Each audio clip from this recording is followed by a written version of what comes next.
Que Dios le bendiga, que el Dios Todopoderoso esté con ustedes. Un saludo de parte de su hermano Sonny y de parte de la Iglesia Evangélica La Vid Verdadera desde Panamá. Un gusto estar nuevamente con ustedes este domingo, como todos los domingos, llevando la enseñanza de la Palabra de Dios, la Sagrada Escritura, la Santa Biblia. Después de ausentarnos por una semana, estamos aquí de vuelta. Dios, primero estamos entregándole una enseñanza muy importante, otro libro de los libros de la Palabra de Dios, Sagrada Escritura, el Evangelio de Juan. Este es un libro muy interesante, el cual vamos a estudiar como Dios lo disponga y a cabalidad. Así que pongamos mucha atención a este estudio. Recuerde que este es un canal sin fines de lucro. No lucramos con la palabra de Dios.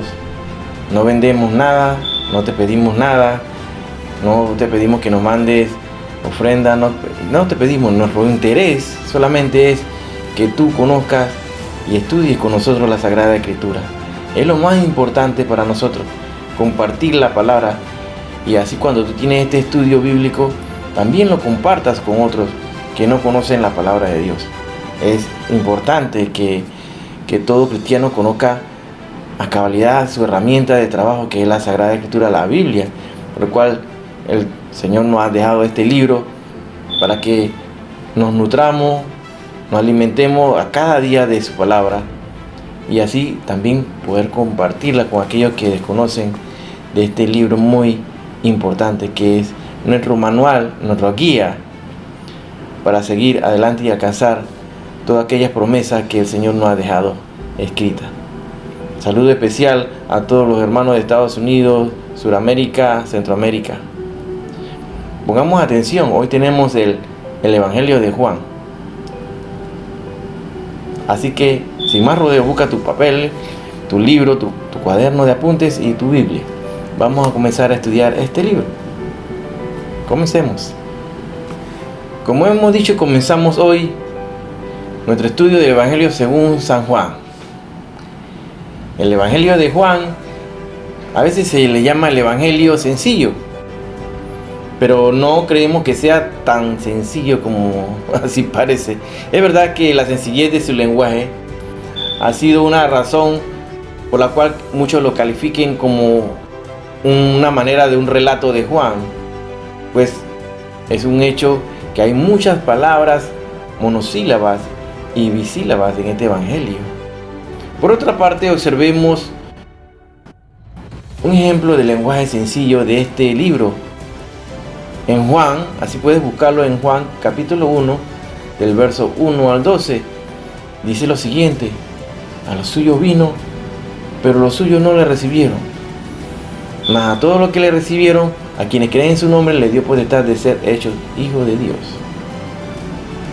Ahora, esta afirmación aquí tiene sus connotaciones al momento de hacer la transliteración o buscar las raíces de las palabras estas al estudiarlas, como a los suyos vino, pero a los suyos no le recibieron.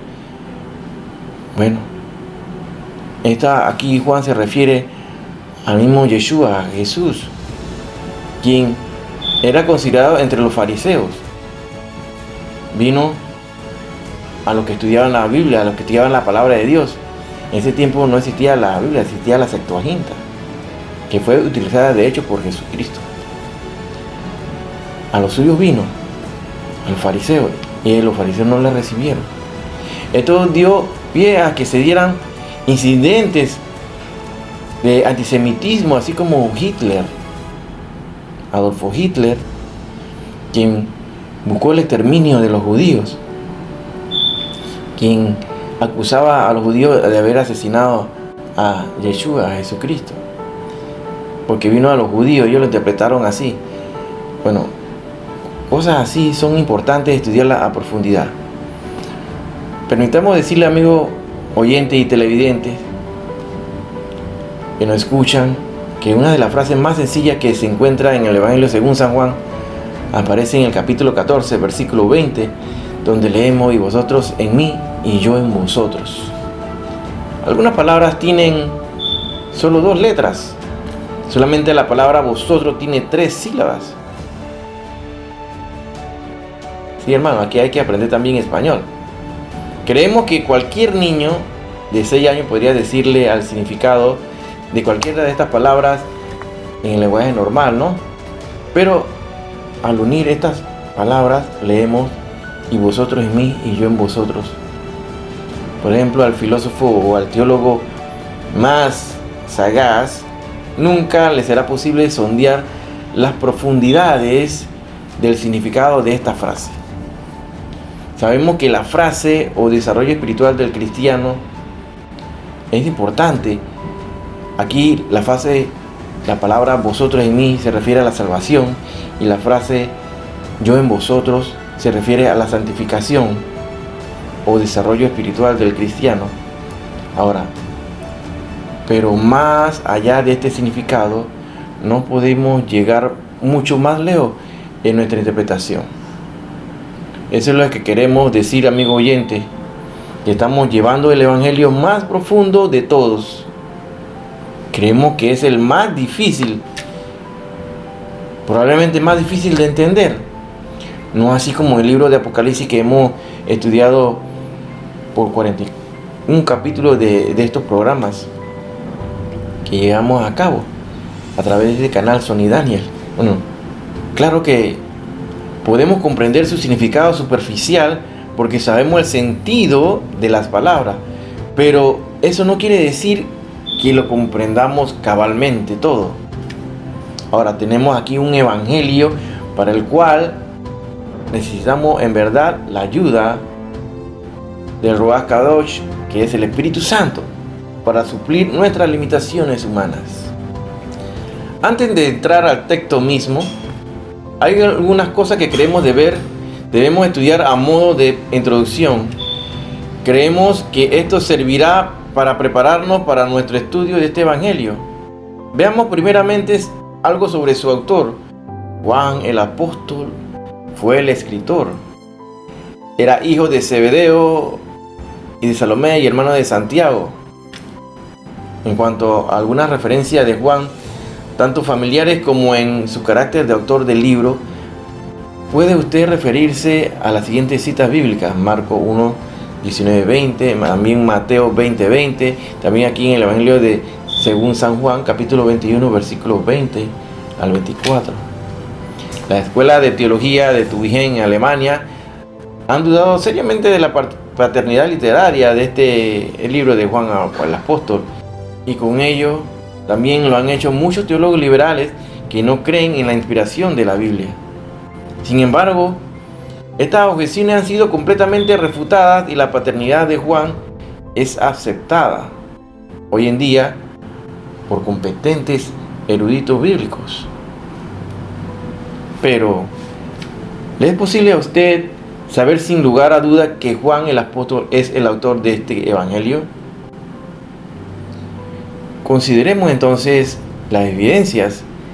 Es interesante notar en primer lugar que los padres de la iglesia atribuyen a Juan el cuarto evangelio.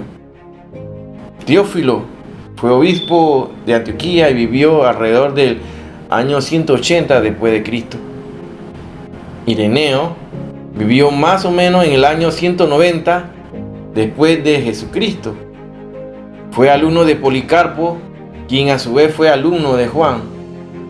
Clemente de Alejandría, en Egipto, que vivió alrededor del año 200 después de Jesucristo, escribió que Juan fue convencido por amigos e impulsado por el Espíritu de Dios para escribir este evangelio espiritual.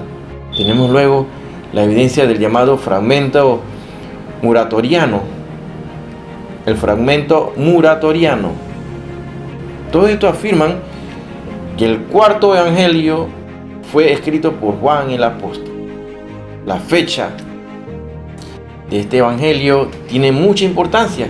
Algunos creen que este es el último libro del Nuevo Testamento y que fue escrito probablemente acerca del año 100 de nuestra era. Ahora, todos los apóstoles y escritores del Nuevo Testamento habían muerto y solo quedaba él. Todos los otros apóstoles y escritores del Nuevo Testamento habían muerto y solo quedaba él. ¿Comprende esto? En este periodo Juan escribe el evangelio que lleva su nombre. Las 3 epístolas que también lleva su nombre y también el libro de Apocalipsis. Nosotros sostenemos que sus epístolas fueron escritas después del libro de Apocalipsis y que todas sus obras fueron escritas durante los últimos 10 años de la vida del llamado discípulo amado. Ahora, frente a esta obra, la pregunta más significativa es la siguiente: ¿por qué escribió Juan este evangelio? Hay varias teorías para dar respuesta a esta pregunta. Algunos dicen que fue escrito para hacer frente al gnosticismo, a los gnósticos, que fue la primera herejía que apareció en las iglesias. Los gnósticos creían que Jesús era Dios, pero no hombre, y que los apóstoles no le vieron en realidad, solo se imaginaban que le veían. Ireneo dijo expresamente que el propósito de Juan fue el de oponerse al gnóstico serentino, pero el estudioso Toluc demostró con claridad que este no fue de ninguna manera un evangelio polémico y que no intentaba hacer frente a esa herejía. Hay quienes afirman que este evangelio ha tratado de complementar lo que otros han escrito y que simplemente se limitó a añadir material nuevo. Aunque otros estudiosos llamados también como Hace ha respondido a esta sugerencia diciendo que este evangelio no constituye simplemente una obra para rellenar espacios vacíos en las obras de los otros escritores de los evangelios. Creemos que estas teorías no proveen una explicación adecuada a los hechos y detalles peculiares de este evangelio. En nuestra opinión, la única explicación satisfactoria es que Juan escribió su libro a pedido de una iglesia que ya poseía los 3 evangelios sinópticos, es decir, Mateo, Marcos y Lucas, que ya circulaban entre los cristianos, y quiso tener un documento más espiritual y profundo, o sea, una obra que le ayudase a crecer espiritualmente. Esta es exactamente la opinión de San Agustín, teólogo cristiano y uno de los padres de la iglesia de los primeros tiempos, citado en el libro Gregory, titulado La clave de los evangelios. Él dijo lo siguiente: de los 4 evangelios, o más bien de los 4 libros del evangelio único, el apóstol Juan, no inmerecidamente comparado con el águila en su comprensión espiritual, ha elevado de manera mucho más sublime que los otros 3 evangelios su proclamación, y al hacerlo así, ha deseado que también nuestros corazones fuesen elevados. Esto fue, pues, el propósito del evangelio de Juan. Por este motivo lo escribió su autor. Los 3 primeros evangelios se llamaban los evangelios sinópticos, porque los 3 han sido escritos desde el mismo punto de vista y de un modo similar, pero el 4º evangelio es diferente. En primer lugar, Mateo y Marcos revelan un énfasis muy especial en los milagros de Jesús, y Lucas dedica una atención especial a las parábolas. En cambio, Juan no hace ninguna de las 2 cosas. En segundo lugar, los milagros de Jesús en el evangelio de según San Juan son expuestos como señales y fueron elegidos con muchísimo cuidado para interpretar ciertas grandes verdades. Por ejemplo, Jesús, mediante un milagro, alimentó a 5,000 y pronunció entonces su discurso sobre el pan de vida. Hay 11 señales con sus aplicaciones específicas en el evangelio de según San Juan. Ahora, en tercer lugar, no hay parábolas en el 4º evangelio.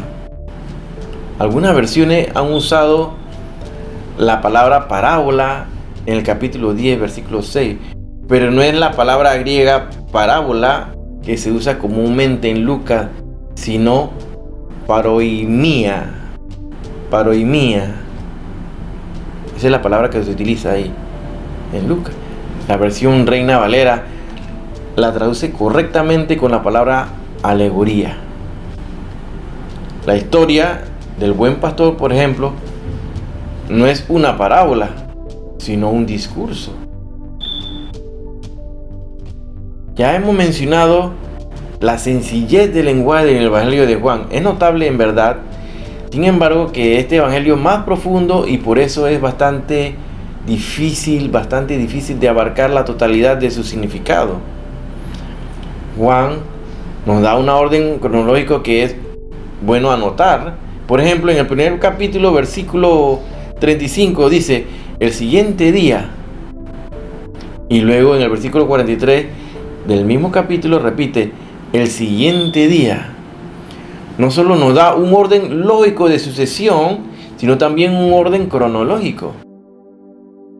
También identifica detalladamente lugares y ciudades, por ejemplo, cuando escribe Betábara al otro lado del Jordán, en el capítulo 1, versículo 28. Caná de Galilea en el capítulo 2, versículo 1. Aunque la deidad de Cristo es el tema predominante en este evangelio, la humanidad de Cristo no se pierde de vista y en verdad es acentuada en forma muy especial. Observemos el hecho de que Juan es el único de los evangelistas que nos cuenta el viaje de Jesús por Samaria y cómo se sentó junto al pozo y que estaba cansado del camino. ¿Puede usted pensar en una característica más humana que esa? Bueno, nosotros sí podemos pensar en un rasgo aún más humano, y es que Jesús lloró, y es Juan también quien nos cuenta esa reacción tan natural. El nombre de Jesús se usa casi con exclusividad en este evangelio, con la inclusión del nombre Cristo. Esto parece extraño en el evangelio que enfatiza su deidad, porque entonces preguntamos, ¿por qué pues se usa solamente el nombre de Jesús? Bueno, es porque Dios se hizo hombre. También creemos que es interesante notar que la palabra judío aparece más de 60 veces en este evangelio. Orígenes, uno de los padres de la iglesia, dijo: el evangelio de Juan es la consumación de los evangelios, así como los evangelios a su vez son la consumación de las escrituras. Eso lo dice Orígenes, uno de los padres de la iglesia. Jerónimo dijo: Juan sobresale en las profundidades de los misterios divinos. Culros lo expresó así. Culros: creo que la escritura de Juan han enjugado más lágrimas de penitentes y que han ganado más corazones para el Redentor que todas las demás juntas. Eso lo dijo Culros. El doctor A.T. Pierson escribió: toca el mismo corazón de Cristo. Si Mateo corresponde a la corte de Israel, Marco a la corte de los sacerdotes y Lucas a la corte de las naciones no judías, Juan, si recordamos al templo, nos guía más allá del velo al lugar santísimo. Por ejemplo, el doctor Hayes ha dicho: al leerlo recibimos la seguridad de que aquí por fin tenemos una descripción digna y adecuada de la vida de Jesús entre los hombres. Como ya lo hemos dicho, la deidad de Jesús es el tema que predomina en este evangelio. El carácter mesiánico de Cristo es un tema que también tiene mucha prioridad aquí.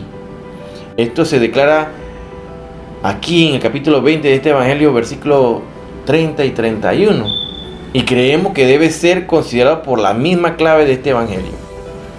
Hizo además Jesús muchas otras señales que deben ser consideradas como en la presencia de sus discípulos que las realizó, las cuales no están escritas en este libro.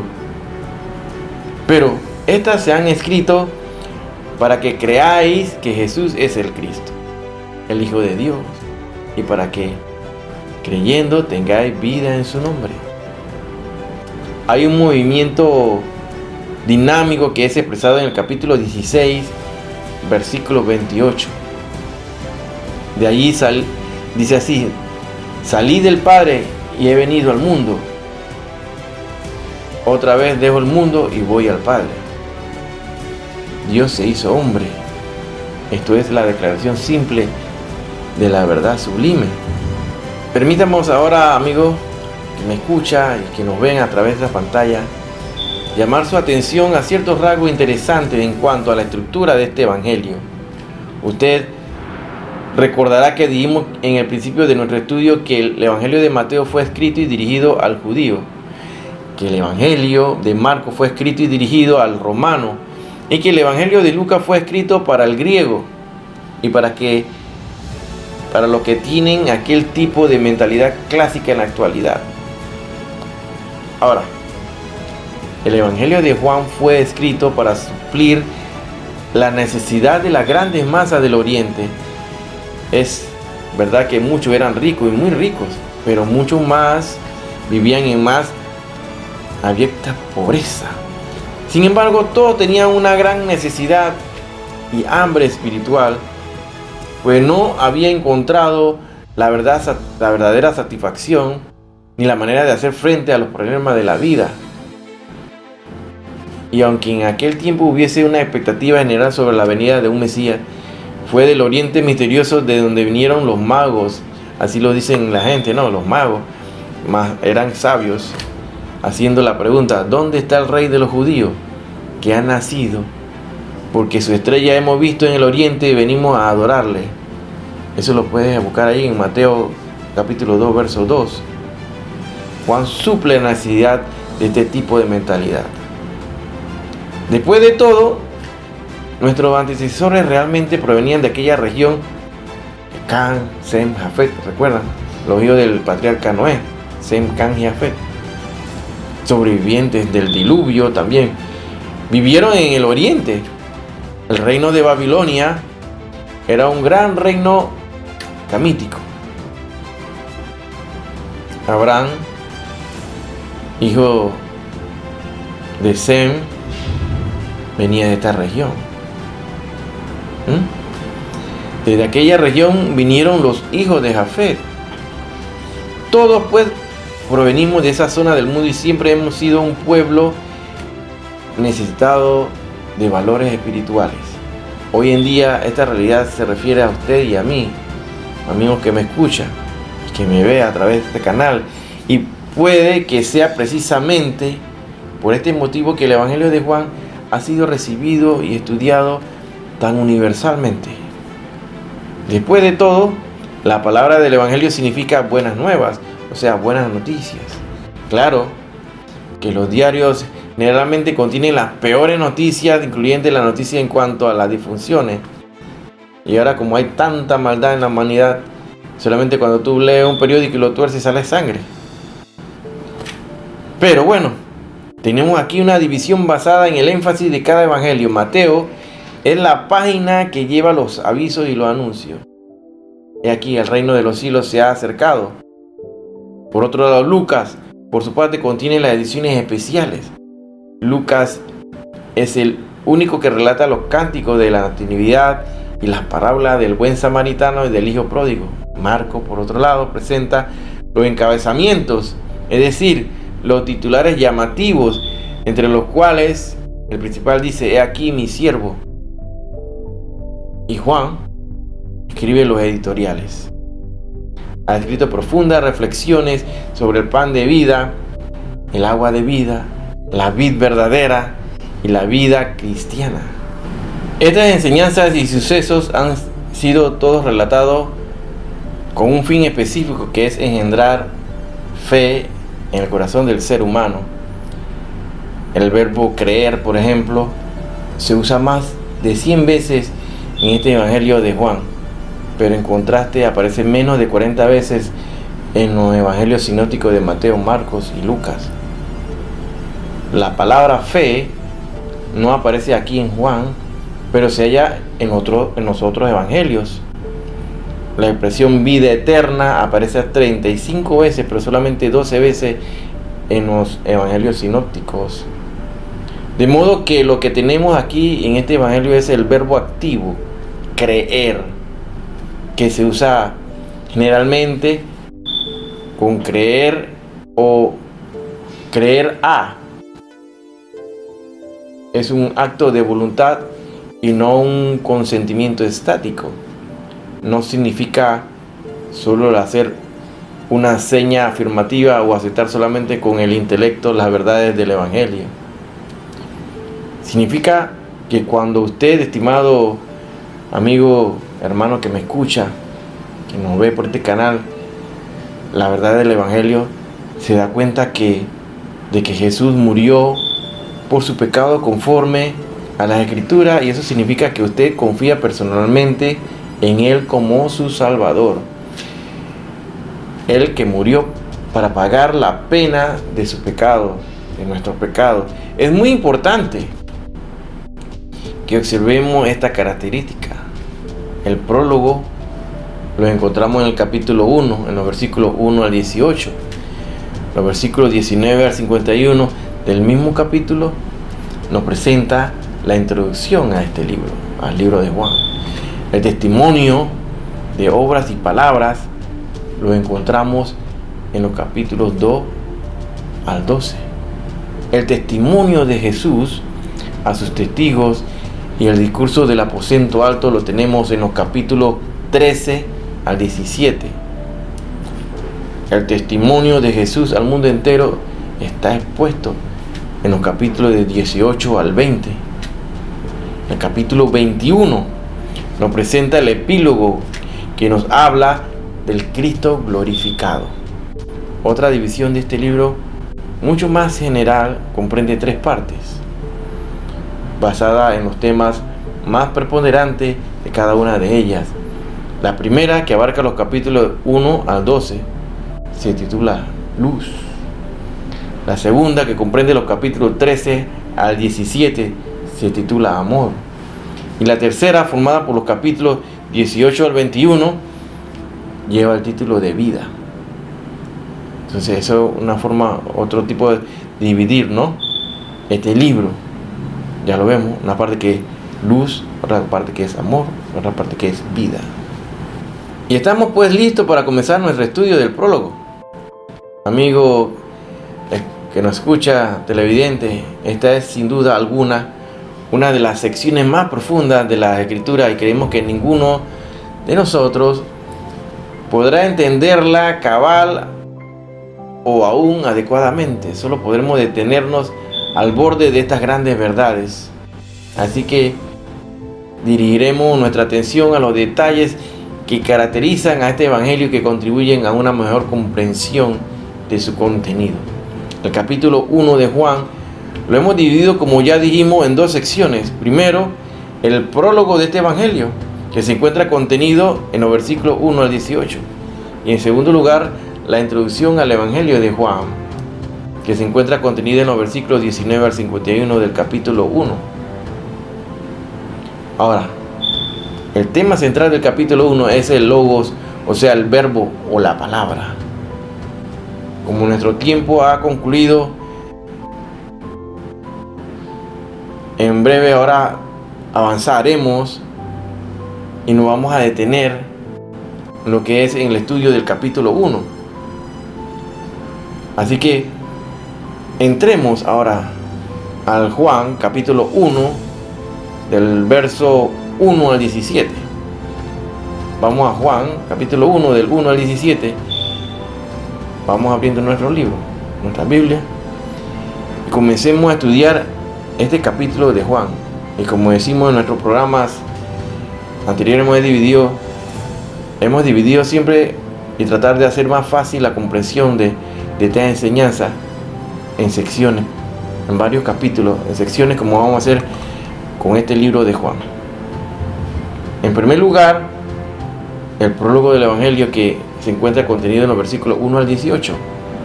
Y en segundo lugar, la introducción del evangelio en los versículos 19 al 51. El tema central de este capítulo 1 del evangelio según San Juan es el logo, o sea, el verbo o la palabra. Leamos pues los primeros 3 versículos de este capítulo 1 del evangelio según San Juan.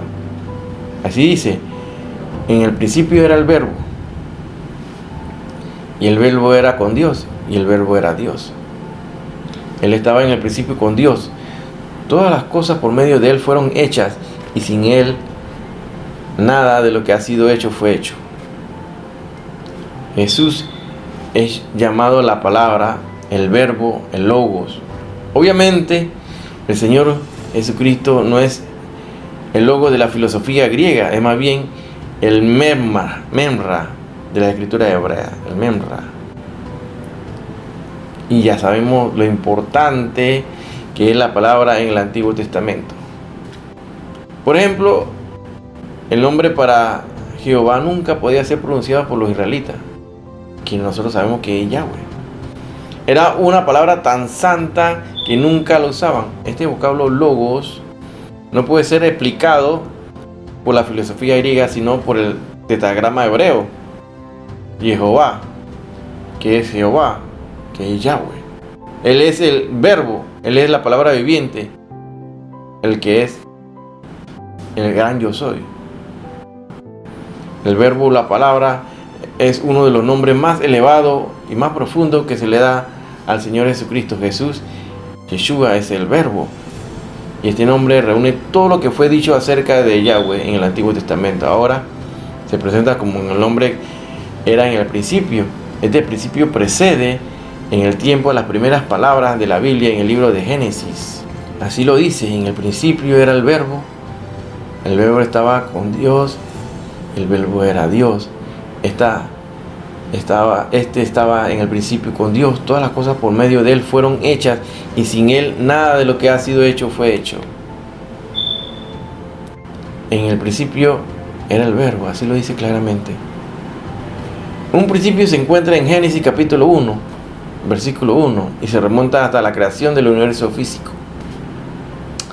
No se puede poner fecha a ese evento, y no estoy nada de acuerdo con alguien que trate de ponerle fecha.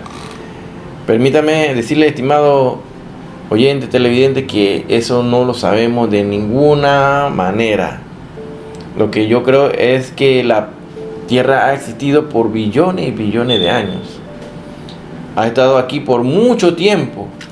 Después de todo, tenemos un Dios de la eternidad.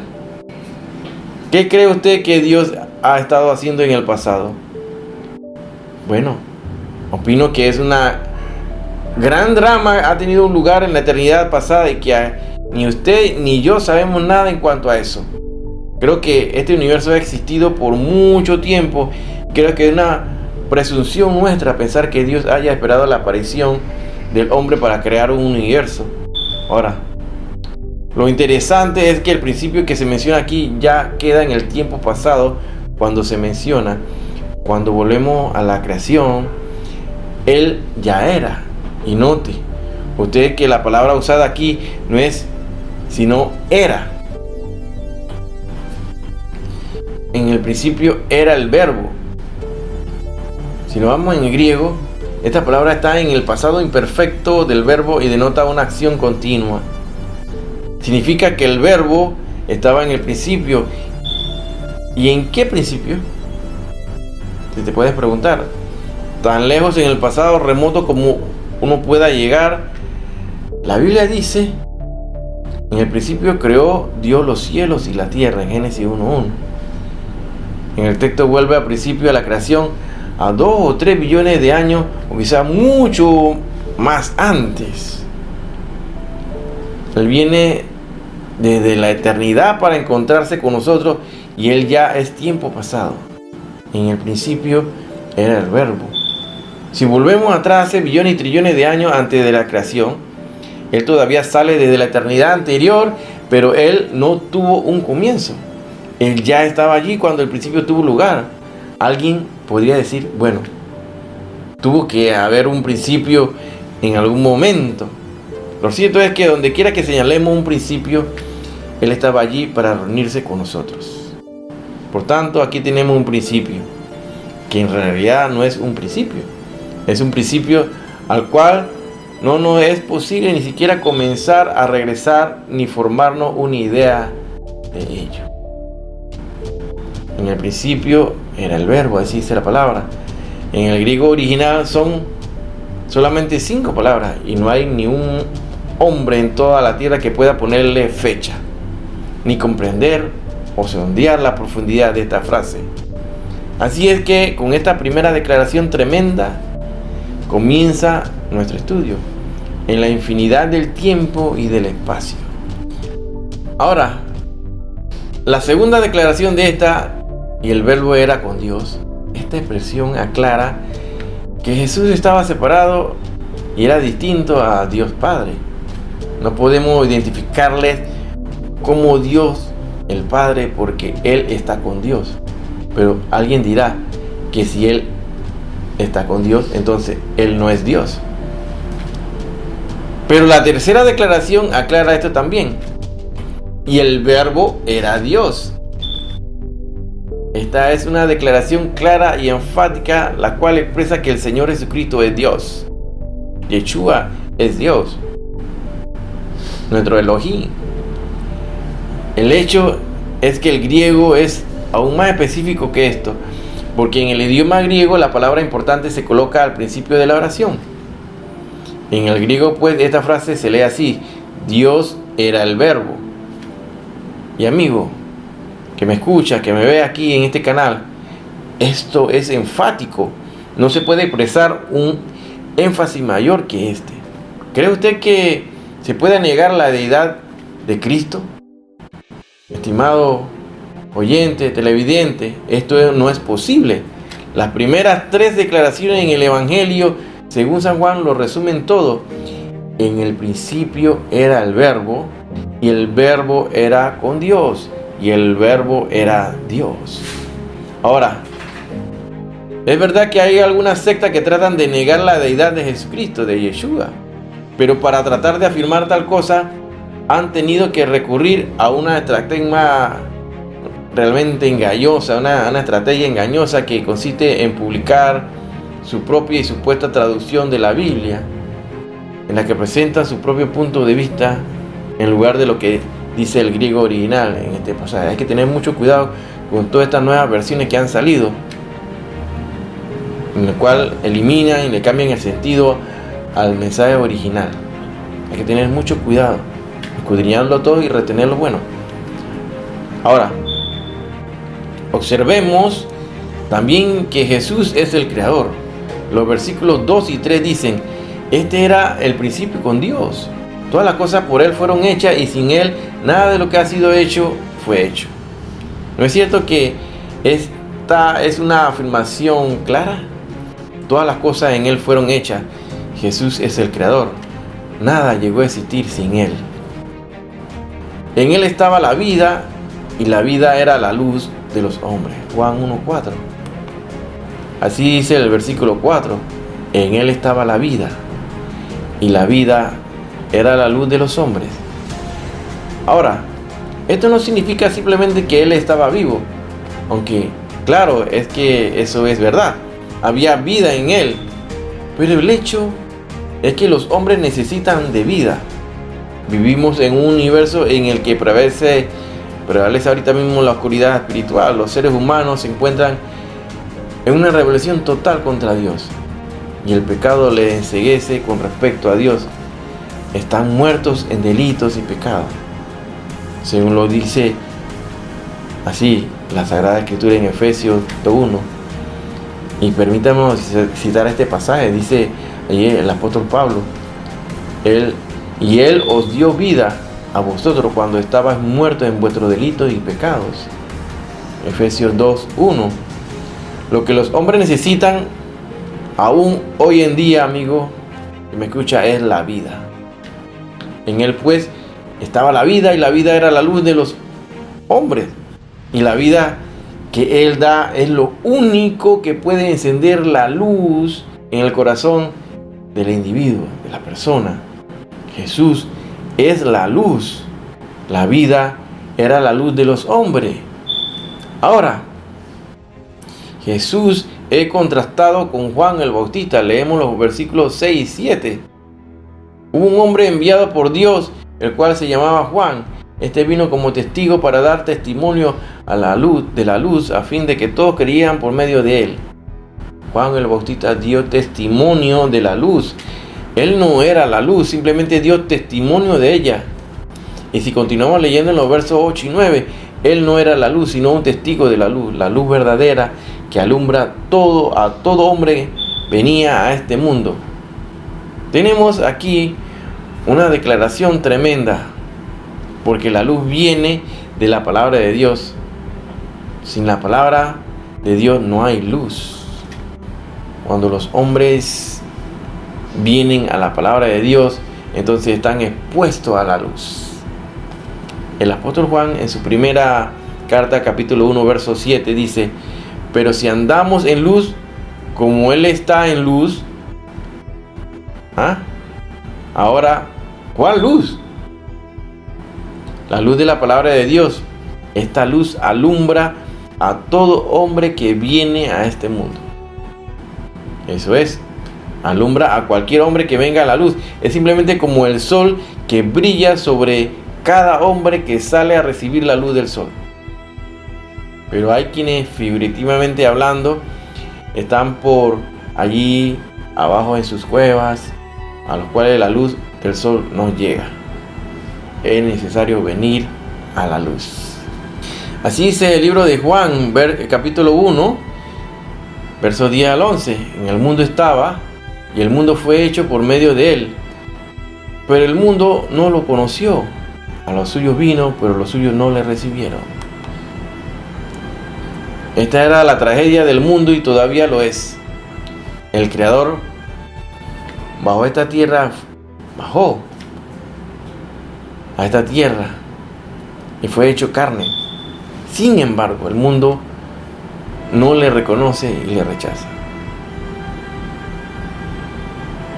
Hay quienes limitan la declaración que leemos aquí en el versículo 11, que dice: a los suyos vino, diciendo que significa que solo vino a la nación de Israel o a su propio pueblo. Ya hemos explicado que en el sentido, en la traducción original, en el escrito original, hace referencia a lo de su oficio. Ya lo hemos explicado acá. Vino a los fariseos y a la profesión que se dedicaba a Jesús de enseñar la palabra de la escritura. Estaba entre los fariseos. Los fariseos no le recibieron. Pero aquí hacen otras relaciones y la gente piensa que vino a los judíos y que los judíos fueron los que no le recibieron. Sin duda alguna, estas palabras abarcan más puntos de vista, abarcan más temas todavía, aún más. Vino entonces de esta manera Jesús, su propio mundo, porque Juan acababa de hablar en cuanto al hecho de que Él hizo el mundo. Vino a su propio mundo y su mundo no le recibió. Se trata de un rechazo universal hacia Él. Pero veamos los versículos siguientes, el 12 y el 13. Dice el versículo 12: mas a todos los que le recibieron, a quienes creen en su nombre, les dio potestad de ser hechos hijos de Dios. Y nosotros damos en realidad gracias a Dios por esta palabra todos. La palabra todos tiene una proyección universal porque nos incluye a usted y a mí, estimado oyente, televidente, a todos que le recibieron. Dice así: a todos los que le recibieron. Ahora, ¿qué le sucede? A todos los que le recibieron, a los que creen en su nombre, continúa el versículo, le dio potestad de ser hechos hijos de Dios. Dice el versículo 13: estos no nacieron de sangre, ni por voluntad de carne, ni por voluntad de varón, sino de Dios. La frase, los cuales no son engendrados, indica la vida solo puede venir por medio de un renacimiento. Viene a aquellos que reciben a Cristo, a los que creen en su nombre. Veamos esta frase más de cerca: los cuales no son engendrados de sangre. Esto significa que este renacimiento no es una procreación natural, dice el texto, los cuales no son engendrados ni de voluntad de carne, y significa que uno no puede llegar a ser hijo de Dios mediante sus propios esfuerzos, por medio de algo que uno haga, es decir, por las buenas obras. Nada de eso no hace hijo de Dios. Y sigue diciendo, los cuales no son engendrados ni de voluntad de varón. Significa que no es por la voluntad ni la educación ni por la preparación que uno tenga. Y continúa diciendo, los cuales no son engendrados sino de Dios. Significa que usted, estimado amigo que me escuche, hermano, nos ve por este canal, solo puede llegar a ser hijo de Dios mediante el renacimiento. Y esta es la obra directa del Espíritu de Dios. El Señor Jesús, Yeshua, dirá en el capítulo 3 de este Evangelio, versículo 6, lo que nace de la carne, carne es, y lo que nace del Espíritu, Espíritu es. Es pues necesario ser nacido del Espíritu, del agua y del Espíritu. Ya nos hemos fijado en cuanto a declaraciones que aparecen en los primeros 3 versículos de este prólogo. Y ahora nos encontramos 3 declaraciones aún más profundas en el versículo 14. Bueno, hermanos, hasta aquí ha sido el estudio del día de hoy. La próxima semana continuaremos analizando este libro de Juan. Shalom Alejem.